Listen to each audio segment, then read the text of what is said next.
Hi, Rivea Ruff, entertainment editor at Essence, and I'm so excited to be here talking to you about Peacock's Bel-Air Season 2 as part of the 92nd Street Y New York Talk Series. Now, it's my pleasure to welcome the creative team and the cast. Here with us is showrunner, executive producer, and writer Carla Banks Waddles, and stars Jabari Banks, Adrian Holmes, Cassandra Freeman, Olly Sholotan, and Akira Akbar. How's everybody doing today? Doing fantastic. Thanks for having us. Wonderful, wonderful. Thanks you guys for sitting with me. Just want to thank all the panelists that, for coming in today and talking about this amazing second season of Bel-Air leading up to the finale. We're all super excited for. Before we kick off, first, I just want to congratulate everybody for getting approved for season 3 already. So give yourselves a round of applause for that. Amen. Amen. Yeah. Thank you to the fans. Wow. And I just want to kick things off with Carla, as the writer and showrunner. You stepped into this role this season after writing on season 1. So what has that evolution been like for you?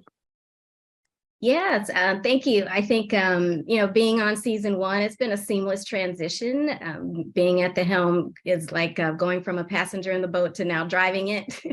But I definitely think that the writer's room is still the most important place for me to be and to spend my time. And now the evolution has really just been dividing that time with so many more decisions that need to be made and places that I need to be, and just constantly running out of time and having no sleep. So that's really the difference. But to lead the ship creatively has just been a dream. And I just love all these characters and this beautiful Black Banks family, and just being the gatekeeper of these stories creatively. It's very satisfying, and it just feels like the perfect fit for me. So many of this family and their experiences, I feel like I just identify with organically because I lived their lives in so many ways. And the show is just important to a lot of people. So I feel that responsibility, but I also enjoy carrying it. Well, hopefully you can get a little rest between seasons, just a bit, so you're not sleeping much these days. But I did want to ask, what was it like receiving such a warm response to the first season? Yeah, it was amazing. I think we had so many things working against us that people are just sort of leery of reboots in general. But also this was just an iconic TV family that was important to so many people. So I think a lot of people were rightfully nervous about how it was going to be handled and dealt with, and how it was going to translate to this new dramatic reimagining. But ultimately, I do think people got on board with what we were trying to do, and the trust was given once people saw it. And there was a lot of appreciation for just the authenticity and the youth voice and the important themes. People related to so much of the storytelling and the journey that these characters were on. So just seeing that response just sort of, for me, it just helped me exhale. Because you sort of hope that you're doing something good and that you believe in what you're doing, but then it's one thing to see how it translates to everybody else. And so just seeing all that feedback and love come in from the fans and the audience season 1, it really made me feel good. And just knowing that this team had worked so hard, to show and just to see people receive that really felt good. Awesome. Thank you for that. And of course, we were all really excited for the first season and super excited for the second season. So I think you're really on a roll with that. I'm going to switch gears to the show's, leading star here, Jabari. Can you tell us what your personal journey has been like since you were cast in this role? Like, you were pretty much an unknown, recently graduated drama student at the time. And now you're like star of one of the biggest shows on TV. So what has that been like for you? Yeah, it's been a roller coaster. It's been a lot of ups and downs. A lot of the ebb and flow of life has been taking its toll on me in the best way possible. But I'm so grateful to be surrounded by so many great collaborators and so many great creators and so many great people in my life that have encouraged me to continue to do what I do best. And I'm happy that I have a great team around me.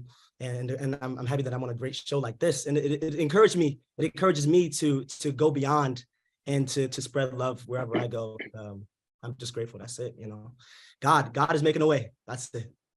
Amen. Amen. Absolutely.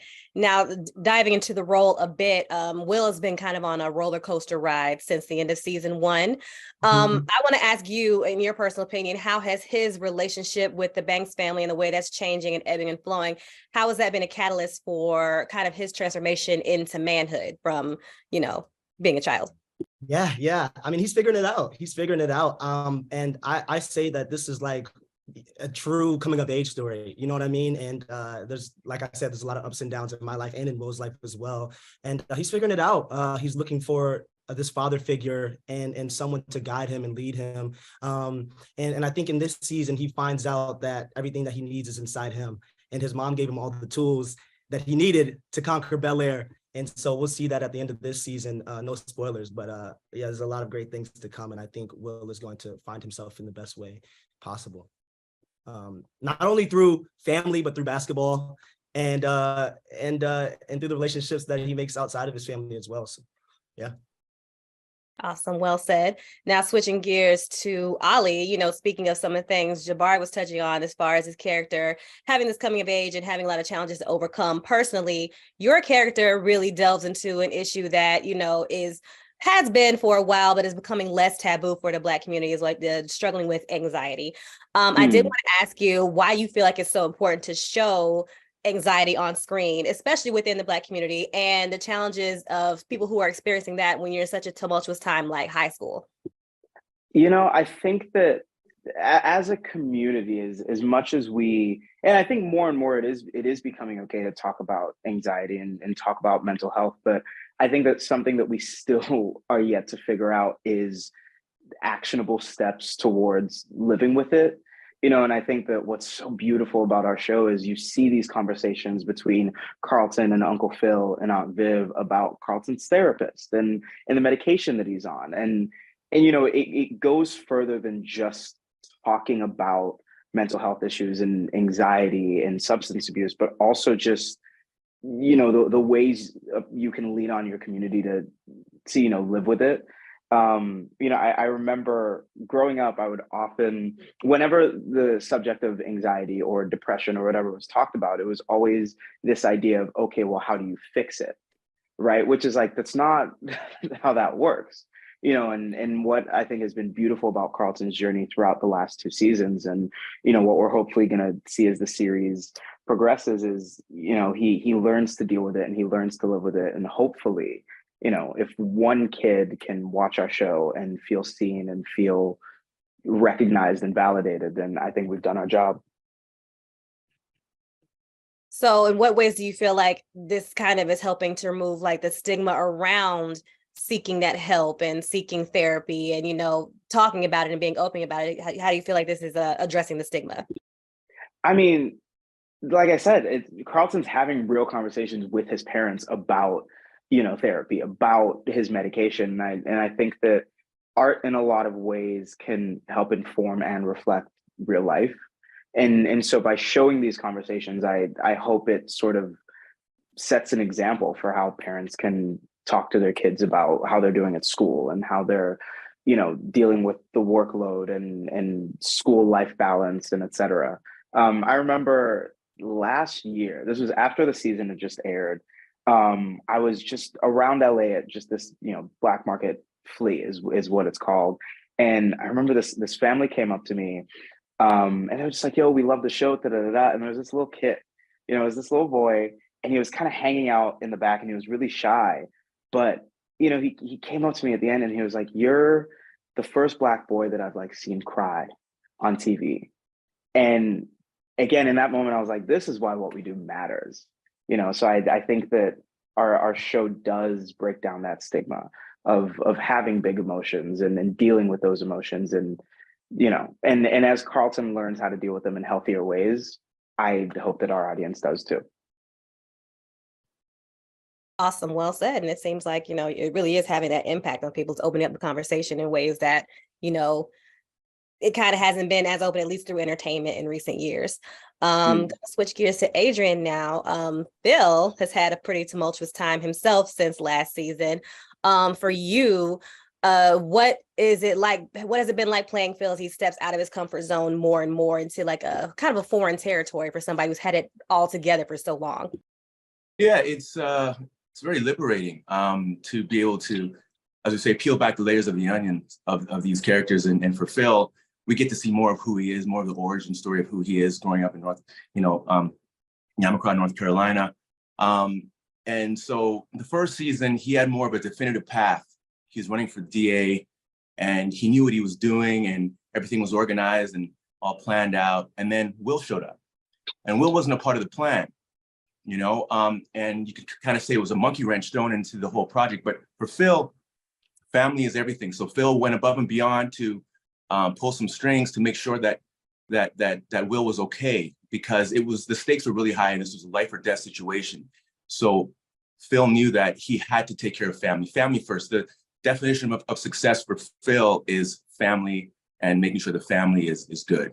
So he made sure that Will was able to come stay with him, and they're working on this family, trying to create a forced family. Whether it was going to work or not, he was going to do everything he could to make sure that everything was going to be in alignment. Second season, we at the end of the first season, he steps down because it was in the best interest for the family. So this season, he's now having to go back to the firm and connect with James, and who he founded the law firm with at Harvard Law School, and it turned out to be one of the biggest African-American law schools in America. So he gets to go back and try to figure out his new direction, what changes he wants to make in the community. From running for DA, he learned a lot, and that's the thing with Will as well.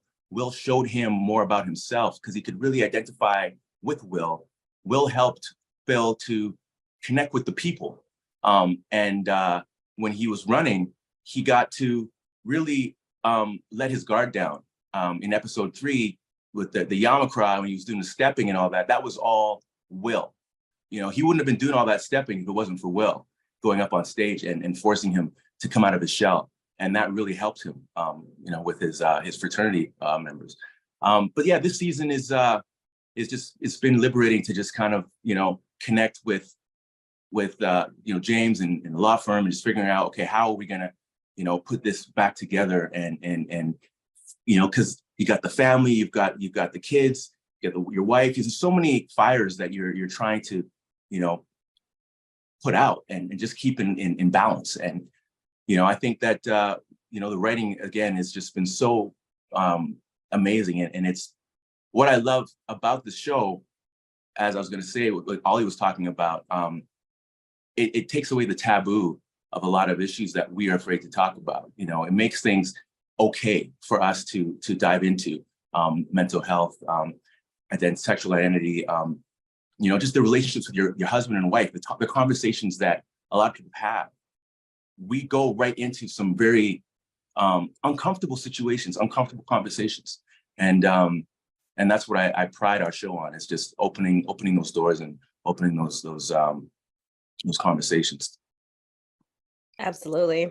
And you all, again, I keep saying, but you do like an amazing job of it, the whole cast. Speaking of kind of having to pivot out of your expectations, Cassandra, your character, Aunt Viv, she thought the art fellowship was going to be something that was going to be a creative outlet for her, like something very freeing, but it turned out to be stifling and kind of putting her in a box that she didn't want to be in, expressing herself creatively. How do you personally resonate with that particular storyline? Oh, I mean, yeah, that's except for this job, that's been my whole career for sure. I think about going on sets that aren't people who look like me, and they treat me like I'm brand new to act. They'll be like, "Hey, kid, you know what? You're talented, kid." And I'm like, "Kid, I'm 30, 40 years old. Who are you calling kid? Check the receipts." And then they look at the receipts, and because they've never heard of these receipts before, they still don't mean anything.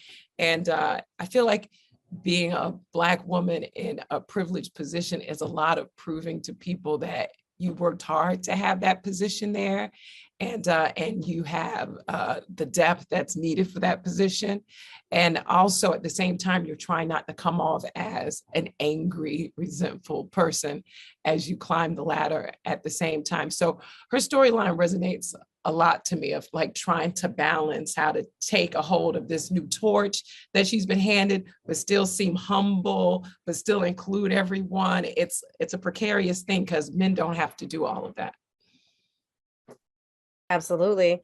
And actually speaking to that a little bit, having to use your voice, having to stand for yourself in a certain way. Sorry if y'all can hear my dog. Speaking to that, having to use your voice and, stand up for yourself in a certain way. Akira, your character, Ashley, has had to do that quite a bit this season. She's learning to use her voice more and to stand up for what she believes in, of course, at a really pivotal age. She's like 13, 14. What excited you about leaning into Ashley's activist spirit even more this season? What excited me about leaning more into her activist spirit was people getting to really know her story and show that she really does care about the power of young voices. And I think that's important to show that on screen. It's important because they get to organize and really get their voices heard. Carla, after establishing this reimagined iteration of the world in the first season, what did you want to dive deeper into this second season? I know we've touched a lot on activism. We touched a lot on, Black Lives Matter, Black Teachers Matter. A lot of the issues Will is dealing with, kind of looking for that replacement father figure. What did you decide to dive deeper into this season? Like, what did you really want to explore? Yeah, I think, we were a 2-season pickup. So a lot of the writers' room conversations last season were like, oh, we want to talk about that in season 2. Like, we will hold off on that until season 2. So I think we had an idea of some of the things we wanted to talk to, but also leaving room for what the fans liked. When we finished producing season 1, we were done. There was no time to pivot and go, oh, they're responding to this thing, so let's change that up. So we did pay a lot of attention when we were thinking of season 2 of what are those things that fans responded to? How can we sort of incorporate that into it? So it was a combination of those two things, knowing the direction, but also pivoting to the things that people loved. And so I think some of the things that I wanted to dive deeper into were definitely Will and Carlton's friendship. There was a lot of conversation season 1 about, oh God, can't they just get along? Like that romance from the original was stressful to people. Like we just want to see some of that. And it was a slow burn. And I think ultimately people were on board with that slow burn of that friendship in season 1, and knowing that we ended in a good place for Carlton, especially of saying, I need him back.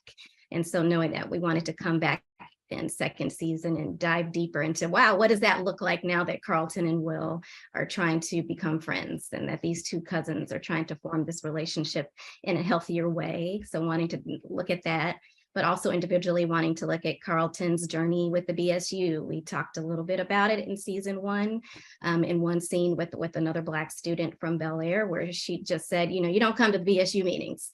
And, we could sort of see that bothered him. So really wanting to dive deeper this season. Well, what does that mean? What happened with Carlton and the BSU, and what was his life pre-Will, and how does his life look different now that he and Will are trying to come together and form this friendship? And Will moves through the world in a very different way. There's a certain ease in which he receives people and can sort of be in environments where Carlton is uncomfortable.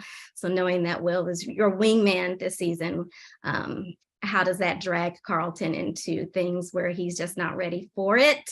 And it causes that stress and all that anxiety that, that Olly was talking about to sort of come out and present itself in different ways. Even though there's not that friction, there is that pulling for his own good that is going to also make him uncomfortable. So just wanting to sort of explore new dynamics, I think, with Will and his father and all that that we got into, all that messiness at the end of season 1, not wanting to let that go season 2. And like, how does that present itself this season, with Will still knowing that the father figure is an issue, and his relationship with Uncle Phil is a little fractured because he thought that was going to be his guy, and maybe not, and introducing some new characters, Aunt Viv and Hillary and their relationship. So many people responded to that last season, and wanting to see them find some more common ground this season. Phil and Viv's relationship, people loved that. And the radical honesty conversation from season 1, people really wanted to see more about that relationship and just being in a marriage and all the complications. And they have love, but they have issues. So much of that, so many areas to dive deeper into season 2. So that's just a few of the things. Now, how do you continue to kind of pay homage to the original show that we all knew from, well, I shouldn't say we all those of us who were born then knew from the early 90s, and keeping this show its own now? And then we have a lot of cameos that are exciting for a lot of us millennials and things like that. Like, how are you paying homage but still making the show its own entity? Yeah, it's a balance of remaining authentic to the original characters and the premise, but also carving out space to become our own show and our own identity and our own voice. And so it's important to sort of have that balance of giving those Easter eggs and then that little wink to things where people who were fans of that original series can go, oh yeah, I can see that. But I think from the in the writer's room, a lot of conversations of how do you do that? Because it's one thing to say that we're going to have that balance, but how do you do that? And there was just a lot of conversations about what do we love just at the core? What do we love about that original show? And just holding on to the spirit of the things that we loved and trying to keep that as a foundation. And there was family. People just loved that this was a strong Black family that looked like them, that went through relatable things and situations, that they were authentically Black in the cultural conversations that they had in that house. You felt the culture when you felt the Banks family. So just really holding on to those things that felt like the things that this family loved and having respect for that and paying homage that way, but then not being scared to just take risks and then just blow the doors off and let them become this new reimagined family. Excellent. Well said. And speaking of some of those nods and those homages that you guys are paying, Akira, you got to act against Tatyana Ali as Miss Hughes this season. And when we spoke with her during the when season 2 was kicking off, she kind of described as you two being in like a 2-person sorority. So I am curious as to, was she able to give you any advice and kind of what your relationship was like acting against each other as like the original Ashley, new Ashley? She did give me advice and I loved working with her. She was amazing. She told me to stay true to myself and that I was closer in age to Ashley, so I know what she could be dealing with and bring a lot of my own personal experiences into it. And yeah. Excellent. Well said. What was one of your favorite parts of like acting against her in Bel-Air Academy? I don't know. Like literally just being on set with her was just my favorite part. But I think like the day, okay, so I think it was the first day of us filming. She had to take a break because she started crying because of how she saw me portraying Ashley. She was just so proud. And so that really touched my heart. And I was like, wow, I'm really playing Ashley right. Wonderful. Now, Jabari, you did play basketball a bit prior to this role, I'm sure, but being that basketball is such a big part of Will's life and a huge arc for him this season, I'm wondering, did you undertake any additional training and kind of what were the basketball sequences like to film for you, having to put your skills to work on camera? Oh my God, it's so easy. It was so easy because I'm so good. I didn't need any training. No, I actually, Olly will tell you, I'm so good. Yeah. So I taught Jabari everything he knows about basketball. Exactly. You taught him how to dunk, right, Olly? Here we go. Exactly. Actually, Adrian will tell you. Me and Chris Matthews, lethal shooter, we had some training sessions during the summer, and Adrian popped by because we actually live in the same complex. And we went across the street and we were playing outdoor basketball. I think it was maybe 98 degrees outside. It was almost 100. It was hot. And we put in that work, and I think that translated onto screen. And I learned a lot actually about myself and about the game of basketball, not only through the show but through the training with lethal shooter. Because I'm a kind of fast-paced kind of person. Go. And he taught me a lot that basketball isn't really about going fast. It's about being in control, right? And so like having pace, you know what I mean? And I was able to translate that into my acting, translate that into my life. You know what I mean? 'Cause, I think a lot of things that are happening in my life, and if I could speak for everybody's life through this show is everything's coming at you kind of quick, and you kind of have to watch the ball as it's coming into you. Sort of that, I'm using a baseball metaphor now, not basketball, but when the pitchers throwing 80 miles per hour, you gotta watch the ball. You know what I mean? You gotta watch the slow motion and make sure you get that swing and hit it in the sweet spot. And I think that's what we did create in season 2. Hey Jabari, didn't lethal shooter also kind of compare to like playing chess, basketball? It's like you gotta be in the right positions, right? You gotta like think ahead where you gotta be, where the ball is gonna be. be there before it gets there. It's like playing chess, right? It's very strategic. And that also plays into your life and into the character and everything. Right? It's a great analogy. Yeah. No, I mean, like there's the other. Go ahead. I was saying the other day, I took a nap at like 12 p.m. and I woke up at 2. Oh my God. Do you know how tired you have to nap at 12 p.m.? But like, you know what I'm saying? Just kind of speaking to what Jabari was talking about, it's like life has been coming, and again, I don't want to speak for anyone else, but life has been happening so fast that I love that Chris said that of just, it's about being in control, not really about speed. That's great advice. Wow. Yeah. Yeah, kind of relating it back, translating that is, you can find yourself through the game, and that's what Will is doing, and he's able to find mentors and to find reason and purpose in the game, and I think that's why he's continuing to play and why he's so passionate about it. Yeah, the game's a real metaphor for life. Listen, it's a whole monologue. Carla, you writing this down?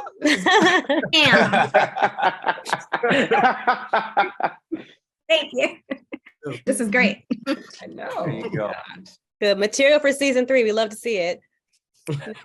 I love this season. I love this season because the basketball took a turn, and it was more of that Rucker Park kind of gritty New York, street ball game, which also really relates to Will and what he's going through this season. In the first season, he was at Bel-Air Academy. Things are a little more structured and organized. And this season, he's on his own. He's trying to do his own thing, walk his own path, be his own man. And that comes with a lot of challenges, a lot of hurdles, a lot of obstacles, when you're out there, swimming with the sharks, and that street ball game has that same kind of energy. We introduced Doc this season, who is I always compare Doc to like the Emperor in Star Wars, and the Uncle Phil is like the Obi-Wan, and Will is Anakin, and I'm like, don't go. You're supposed to bring balance to the Force. Anyway, but Doc is like that, that dark figure. He's trying to come on, Will, come to the dark side. Yeah. And but because of Will, when it comes to father figures, he's very sensitive, and he's even the word son is very triggering for Will, as we established in the first season. Phil would say, "Come on, son," and just saying it as a term of endearment and love. But Will didn't receive it that way. It was very triggering, and he would be like, "I'm not your son." This season, after having dealt with his father at the end of the first season, it wasn't as triggering, but it's still underlined. He struggles with it a little bit with that he's still looking for that father figure, and he sees Uncle Phil as that figure, and Phil wants to be that for him, but he's trying to really protect him. So when Doc comes in, he has this sixth sense. He can kind of smell when something's a little off, and even though Doc looks like he means well, there's something underneath that he's trying to protect Will from. He really wants to, he obviously wants the best for Will. He doesn't want to get in his way, but he definitely wants to make sure that his path is as smooth as possible. But like the little Buddha got to leave the castle to actually learn what life is about, and to actually become strong, because Bel-Air can make you a bit soft. And let me tell you, I took my son to soccer practice yesterday, and 2 moms, before even saying hi, they haven't seen me in 6 months. And these women are like, yeah, so Will's soft playing for Bel-Air, huh? What are we talking about? They're like, Bel-Air is making Will soft, okay? So we need Doc. And I was like, first of all, nice to see you. Okay. It's balance. You don't want your kids to wear moccasins in this world. They need to have strong feet to go on the journey that they need to have a path in life, Not moccasins. Well, it actually kind of led me on one foot and Timberlands on the other. That sounds like uneven walking, but sure. That actually kind of led me to my next question for Jabari regarding that story arc with the absence of his father and how he's been grappling with that from season 1 to season 2. How do you feel like, from your perspective, that has affected Will, his journey you know, towards manhood, especially as it relates to Uncle Phil and to Doc, and kind of making that choice of like, what kind of man do I want to be? I have these two examples in front of me. I have two different things pulling at me. From your perspective, what has that whole arc been like? Yeah, I mean, it's a shadow like looming over him, and it affects every single one of his decisions that he makes, whether we like see that or not, whether we see Lou or we don't. He's always there with Will in his subconscious, and so he's making these decisions that he's making based off of the experiences that he had, the traumatic experience that he actually just had with his father, and I think that's informing a lot of the decisions that she's making season 2.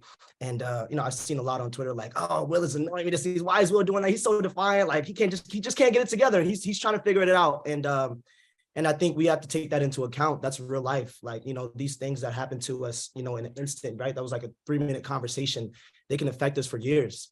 And sometimes we don't see it like until 10 years, 20 years down the line. But I think this season we're seeing it manifest itself into, you know, Will's actions. And I think at the end of this season, we'll see how he brings light to those shadows, and how he allows himself to heal, and through his healing, he heals others as well.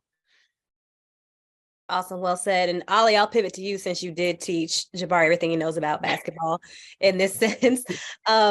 On screen, you guys' relationship is just really, it reads as a really authentic Black male friendship. You know, it has its ups, it has its downs, like 2 steps forward, 2 steps back with Will and his cousin. But I just kind of wondered, what do you draw on that to make it seem so authentic on camera? You kind of express these friendships in a way that, you know, a lot of shows don't kind of delve deeper into, like, you don't always get along, and what does that really look like when you're on the outs versus when you get back together, how casual, especially for male friendships, how casual it can be, like, oh, one on the bridge.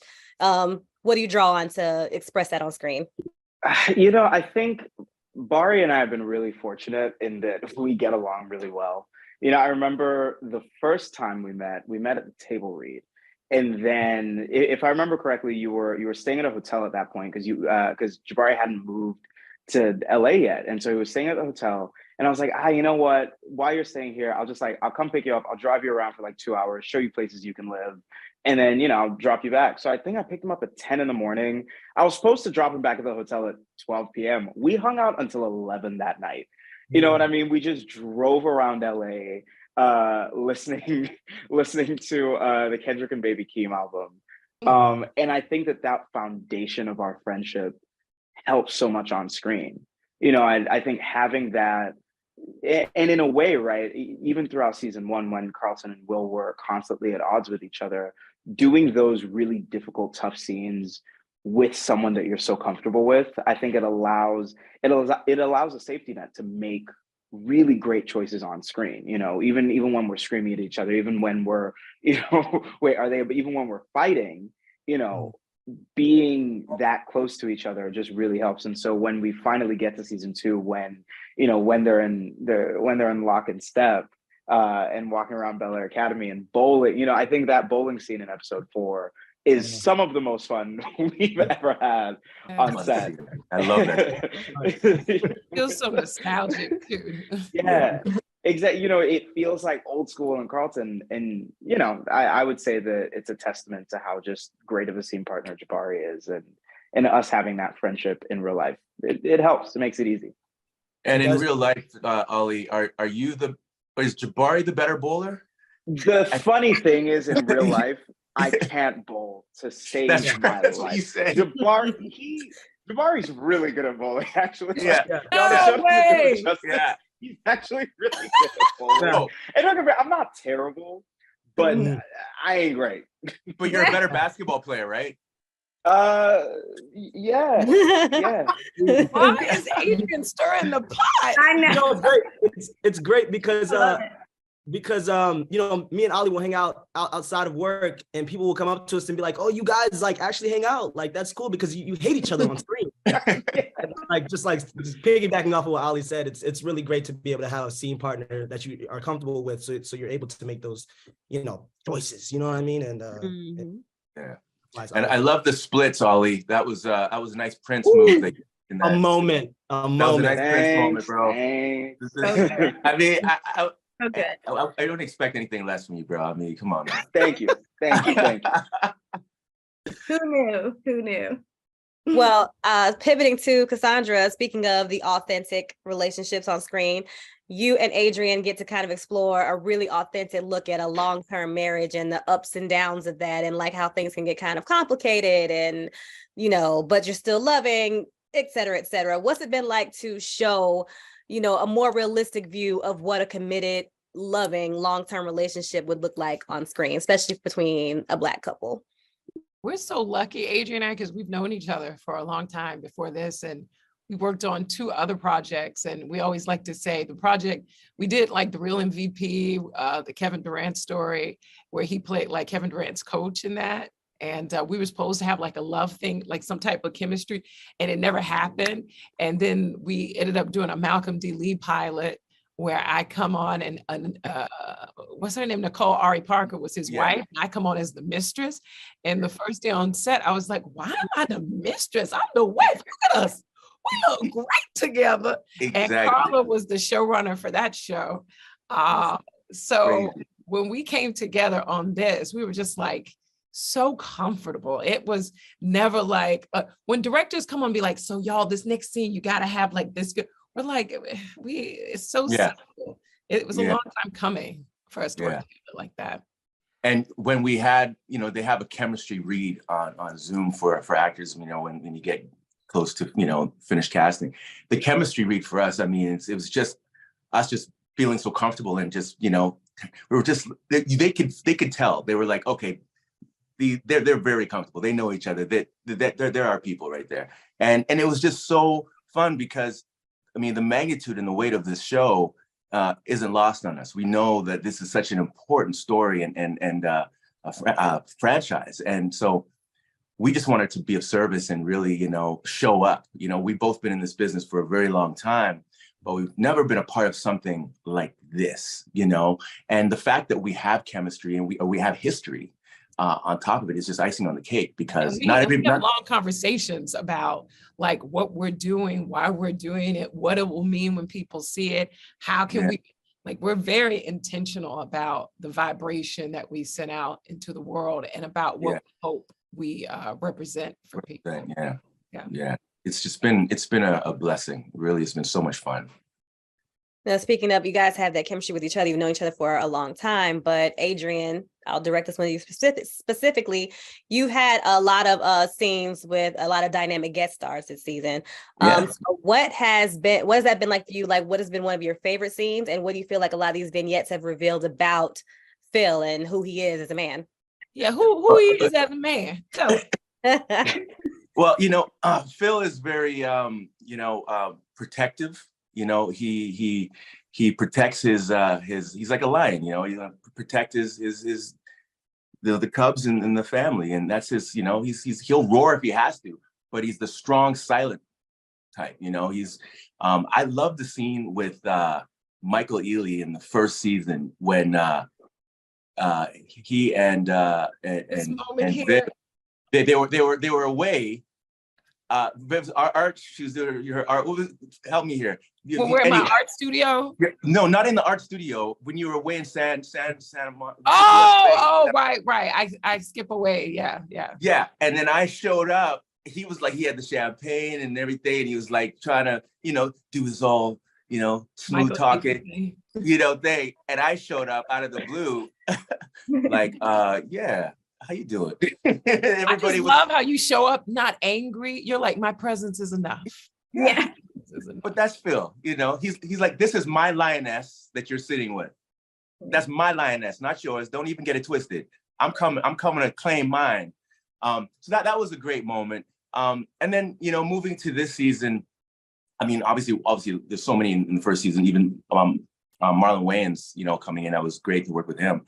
But this season, having Bill Bellamy as my brother and Anna Marie Horsford as my mother was amazing, and they brought so much great comedic genius to the role and to the family and to the household. And when I read the script, I knew that my brother had to be a comedian. It read so funny And it's like somebody had that, it couldn't be just an actor that was funny. It had to be somebody that knows comedy and knows comedic timing.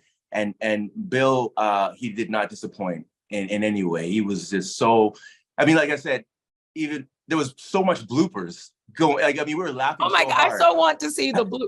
It's so true. As soon as Bill Bellamy was cast, I was like, it just feels like it's a blue rivalry. Like you just see his face and you're like, oh Jesus, okay. Yeah. It's like, I don't even know if I'm allowed to say this. Did y'all know Bill Bellamy came up with the phrase booty call? Like that was him. Yes. Yeah. Crazy. I didn't know that. I didn't know that. Yeah. Yes, I We knew were not on set. Yeah, we Like, digress. Crazy. that. Yeah, no, he was a great guy, and we did a panel together a few months prior, and we just hit it off. We just felt so comfortable, and I had met him at the NAACP Invitational Golf Tournament last year, and it was just so easy with him. And then I posted a picture of us at the summit, and I think that was what got the attention of the writers and the producers. Sure did. Because I was thinking about that too. I was like, you know, when something's right in your face and you don't see it. You know, it's like so close, it's right, but you don't think about it. And I was surprised that I didn't think about Bill right off the bat, you know, but it just made sense. And yeah, he was a lot of fun to play with. He kept us all on our toes. And again, Anna Maria Horsford, her mama, you know, was just beautiful. I just love how Anna Maria has that one line when she first enters, and she's like, "Oh, there's my son who's too busy to pick up his own mom." And you say something to her about, "Well, that's why I said, you know, mom, now you're doing that thing." She does this, so yeah. That's just her. You know, that's her comedy background, man. She knows this. It's not even words. You don't need to words. She just got the actions, the little nuances. Mm-hmm. That just are funnier than words, you know. She's a genius, and she was a perfect fit, and she just loved being have a reunion every year, Carla. Every year. I think so. Listen, we're gonna have to do the mama got to come back. I know that whole go on a safari. Right. You're right. That's amazing. Well, Olly, you definitely need to watch Booty Call when you get a chance, so you can see the source material there. There's a whole movie? Wait, you're lying. The movie? No, there's a Are you kidding? You're kidding, right? Olly, he's from Nigeria. He's behind. He's a little behind. Okay, no. This happens to me all the time. There are so many classic movies I just haven't watched yet. I just haven't gotten around to it. And okay, so Booty Call, I'm adding that to the list, literally. As soon as you leave this Zoom, off to Booty Call you go. Yeah, Booty Call, off to Booty. Is that I didn't know going around. You got to stay home for a whole week, Olly. You've got so much to catch up on. Haven't you seen that list go around on Instagram? It's like, say which movie you've not seen. It's like 50 names. And you look at me, you're like, this is why I am who I am, because I've seen all these movies. Yeah. Must be nice. I mean, you'll catch up. It's fine. You got time, Olly. You got time. Yeah. Okay. All right. I have a question for all of you guys. What can you tease about the upcoming season finale for the viewers who are like hotly anticipating this grand season finale that we're going to have? Carla? What can we tease without giving anything away? We're definitely ending the season on some juicy cliffhangers. Many of our characters are going to be off to some exciting and even scary things and new journeys in season 3. Some really powerful scenes. Bring your Kleenex box for the finale, I will say. It all comes together in some joyous ways and some very impactful, deep ways. It's a roller coaster of emotions in the finale. I also feel like the whole thing about truth, it's like, what happens when you tell the truth? And sometimes new opportunities can happen that can be surprising, scary, it can be confronting. I also have been saying, it feels like, you know, I'm sure Olly's never seen this movie either, White Man Can't Jump. And there's a monologue that Rosa Perez has, and I feel like it is so episode 10. And she's like, you know, sometimes when you win, you lose. And sometimes when you lose, you win. And sometimes you tie. And sometimes you lose and you still tie. So she's like, it's fine. And that is the final episode. There's a lot of wins. And loses, so maybe it's a tie. It's crazy. I will say, Nah, go for it, Akira. Do your thing. I was gonna say, speaking of truth, I feel like this finale would definitely change Ashley's perspective on her family without giving too much. Good, Akira. Yes. Yeah, I will say season 2, episode 10 is easily my favorite episode that we filmed. I think it was this whole season, and you know, not to speak for anyone else, but this whole season for me, you know, I got the chance to put my heart and soul into this entire journey, and I think season 2, episode 10 is kind of the culmination of that, and I'm really, really excited for fans to watch it. I think I agree with Carla. Bring your Kleenex boxes. Yeah, boxes. Yeah. Yeah. Even like simple scenes are so sad to me in this show. Even in the episode, the family reunion, when we give the award to our oldest, I mean, I cried for that. I cried during the Soul Train line. Like, just so many things feel like a hug. And I'm just so appreciative that Carla and the writers really just show what like family can be at its best, even at its worst. You know, it still can be great. Yeah, they're really batting 1,000. They hit it out of the park on that episode. It was just a nice. I love these sports metaphors that we keep using. This is good. Sports. Well, it's basketball. It's, you know, sports. You know. But like in hockey, even when it's cold, it's hot. Yeah. You know, just like in track, it's all about putting one foot in front of the other. You know? And there's hurdles that you got to overcome. But like in Spades, it's about not showing your hand or talking across the board. Yep. Spades is sport. My favorite sport, Spades. Yeah, you really broke a sweat in Spades, didn't you? You had a towel. You was like, yeah. I went on Twitter just to let people know I know how to play Spades. Okay, this was a brush up. Okay. It's okay. So many people are coming forward on Twitter saying, wait, I don't know either. I don't know. Like the secret shame of Black people, you can't say you don't know how to play Spades. So I think we've opened up an important conversation in the community. There we go. You say, this is what we've done. People say, what is Black? It don't mean you know Spades. Exactly. That was my first time. He's Canadian. Like that makes I'm from up north. You know, I know dominoes, but we didn't do a lot of spades up there.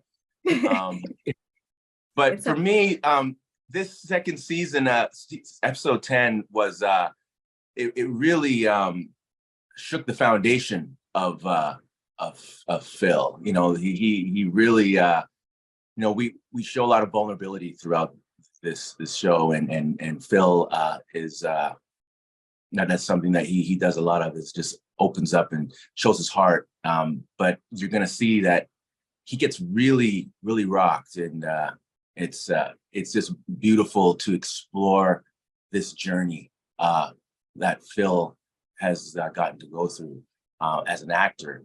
And a lot of the issues have also bled into my personal life as well, that I've learned from. I've grown as a man, as a friend, as a brother, as a husband, in so many ways, because of a lot of the storylines that we get to, you know, play in every day. The narrative is just so important and so positive and inspiring, and it's been just beautiful to be a part of.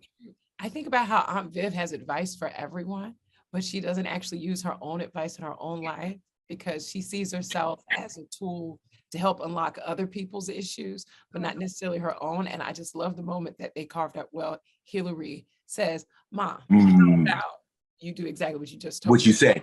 Yeah. And it's like such a great revealing moment of like, oh, Viv is scared of her own life, but she's like in first base for everyone else's life. And I just love that, you know, all our characters get not to be perfect. They get to still be in their becoming and growing and evolving stage. And that's why we all love our character, like the characters here. I think that's why it resonates with everyone. Basically, I think that's why the show is so popular. But I did want to ask Jabari, you're the only one that didn't give a teaser for the season finale. So if you could just sum that up for us, we'll wrap for the day. I mean, wow. I feel like everybody said everything that needs to be said about episode 10. I mean, the truth will set you free. That's all I can say. You know? Here. Okay, now. And can I? And as long as you're throwing that spiral, you know, your receiver's gonna catch it. Jesus. Okay. If he's got hands. Another sport. Carla, what Olly. are you gonna say, Carla? Oh, I just want to say, to sum up season 10, this whole cast and what they brought all season, but definitely in 10, just the word Emmy all over it. And Agreed. all bring. It's one thing to write a script, and it's one thing to put it in the hands of these talented people right here and see what they do with it. And they knocked it out the park. Thank you, Carla. We love you. Thank you. Thank you all so much for your time today. So yeah, thank you all for tuning in to learn more about Bel-Air season 2. And make sure to watch the season 2 finale on Peacock Thursday, April 27th. And then to stay up to date on all things Bel-Air, be sure to follow Peacock on social at Peacock and Bel-Air at Bel-Air Peacock. Bye, everybody. Have a great day. Bye, everyone. Bye. Bye. Bye. Thank you.